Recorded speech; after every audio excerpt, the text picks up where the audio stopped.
Halo, selamat siang. Saya Nathanael Bagaskara dari Teknik Kelautan Universitas Tanjung Pura.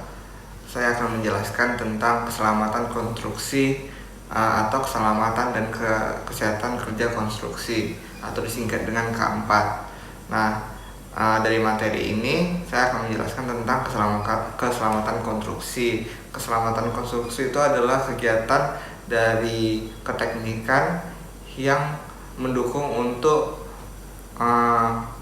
safety atau pengamanan terhadap kerja dalam konstruksi.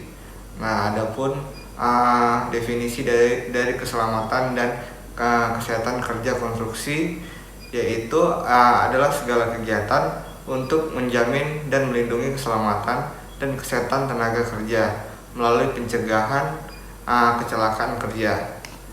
Selanjutnya itu adalah kategori pekerjaan konstruksi terdapat menjadi dua golongan, yaitu pekerjaan borongan yang tidak mempunyai mandor dan yang satu lagi pekerjaan yang terdapat mandornya.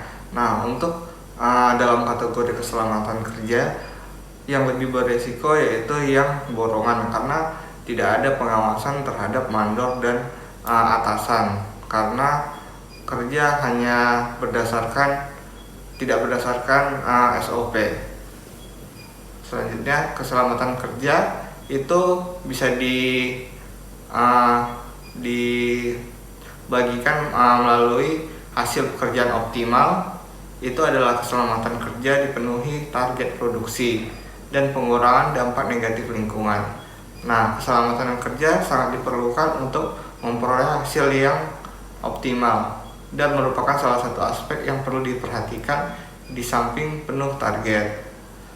Selanjutnya, prinsip keselamatan kerja. Nah, prinsip keselamatan kerja terdapat dua, yaitu mengenal dan memahami pekerjaan yang akan dilakukan. Kedua, mengetahui bahaya-bahaya yang bisa timbul dari pekerjaan yang dilakukan. Nah, mengenal memahami pekerjaan yang akan dilakukan itu harus mengenal kondisi medan yang tersedia di lapangan. Dia cukup buruk apa konstruksi yang melandai. Nah, selanjutnya pentingnya keselamatan kerja. Keselamatan kerja sangat penting diperhatikan dan dilakukan antara lain untuk menyelamatkan karyawan dari penderita sakit atau cacat, kehilangan waktu dan kehilangan pemasukan uang. Yang kedua, menyelamatkan keluarga pekerja dari kesedihan atau kesusahan kehilangan penerima uang. Yang ketiga, menyelamatkan perusahaan dari kehilangan tenaga kerja. Yang keempat, selalu menggunakan alat pelindungan diri. Nah, adapun pembinaan keselamatan kerja yaitu terdapat 3 kategori. Yang pertama itu adalah motivasi singkat tentang keselamatan kerja yang umumnya dilakukan setiap mulai bekerja. Nah, yang kedua itu pemasangan poster keselamatan kerja. Yang ketiga adalah pemutaran film atau slide tentang keselamatan kerja. Nah, tadi yang pertama, yang kedua itu adalah safety community.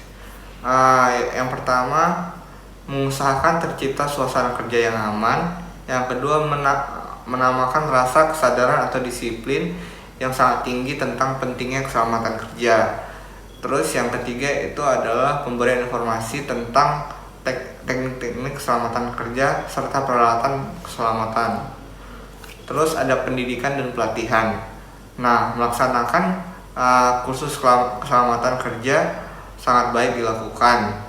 Nah, dalam penjelasan ini pentingnya pendidikan atau pelatihan untuk memulai suatu konstruksi atau kegiatan untuk membangun suatu bangunan atau semacamnya yang di bidang keteknikan, yaitu latihan penggunaan peralatan itu sangat penting, karena dengan menggunakan peralatan yang benar dan aman akan menghindari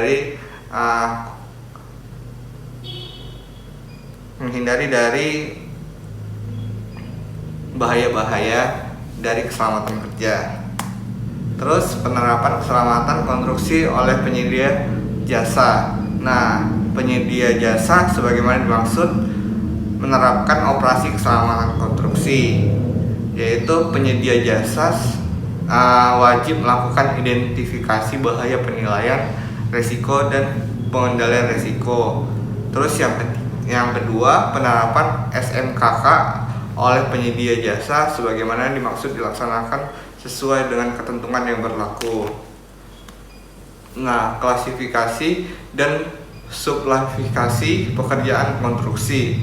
Nah, pembagian subklasifikasi bidang usaha perancangan dan pengawasan konstruksi meliputi klasifikasi perencanaan arsitektur, perencanaan rekayasa, penataan ruang, pengawasan arsitektur, pengawasan rekayasa, pengawasan penata ruang, konsultasi spesialis, dan konsultasi lainnya. Nah, pembagian subaplikasi bidang usaha pelaksanaan konstruksi meliputi bangunan gedung, bangunan sipil, instalasi mekanikal dan elektrikal, jasa pelaksanaan lainnya. Nah, yang pertama itu adalah SKKNI atau K3, konstruksi berdasarkan keputusan Menteri Tenaga Kerja. Nah, jadi itu ada aturan yang mendukung untuk keselamatan kerja. Nah, sebab akibat dari terjadinya konstruksi, kecelakaan kerja dapat terjadi kapan saja dan dapat merugikan berbagai pihak. Penyebab kecelakaan dapat disebabkan oleh tindakan karyawan dan kondisi kerja yang tidak aman. Nah, dari luar dari kemampuan manusia, penyebab kecelakaan dapat dikarenakan oleh berbagai faktor pekerjaan seperti tidak amannya seperti peralatan yang sudah rusak, ataupun faktor keadaan yang tidak aman seperti lantai atau tempat kerja yang licin. Nah, karyawan dan kerugian pada perusahaan, pemeriksaan kecelakaan sangat penting dilakukan untuk memperkecil timbul resiko untuk kecelakaan kerja.